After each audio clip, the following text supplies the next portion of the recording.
अडानी का पूरा रिश्वत का घोटाला और जो वारंट इशू हुआ है अमेरिका में वो है क्या, आइए समझते हैं। अडानी जी अमेरिका गए, वहां के स्टॉक एक्सचेंज पर लिस्टेड एक कंपनी थी अजोर पावर, उसके साथ साठगांठ की, प्लान बनाया कि भारत में सोलर एनर्जी प्रोजेक्ट लगाए जाएंगे।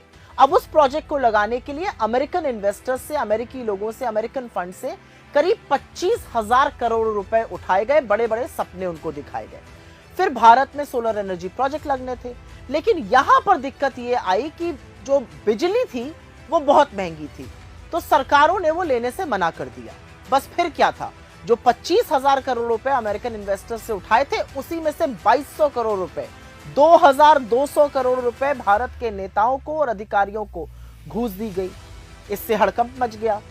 अमेरिका का जो मार्केट रेगुलेटर है SEC, जैसे हमारे यहाँ सेबी है वैसे वहां पर SEC है।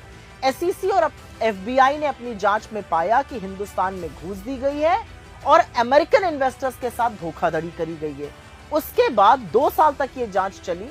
डिपार्टमेंट ऑफ जस्टिस जो अमेरिका का है, उसकी ग्रैंड जूरी ने अडानी के को इंडाइट किया क्रिमिनल इंडाइटमेंट में और एक वारंट इशू किया। मजे की बात यह है कि उस ऑर्डर में यह भी बोला गया है कि गौतम अडानी ने हिंदुस्तान के मार्केट रेगुलेटर सेबी से झूठ बोला और यहां के इन्वेस्टर्स के साथ भी धोखाधड़ी की।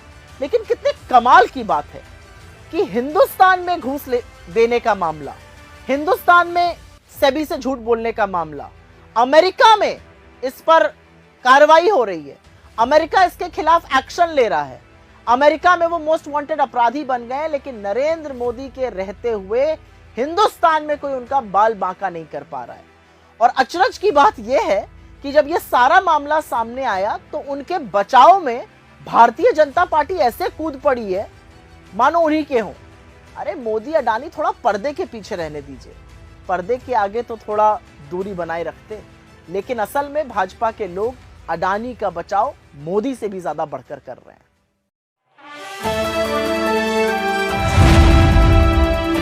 द इंडियन खबर, सच आपके सामने।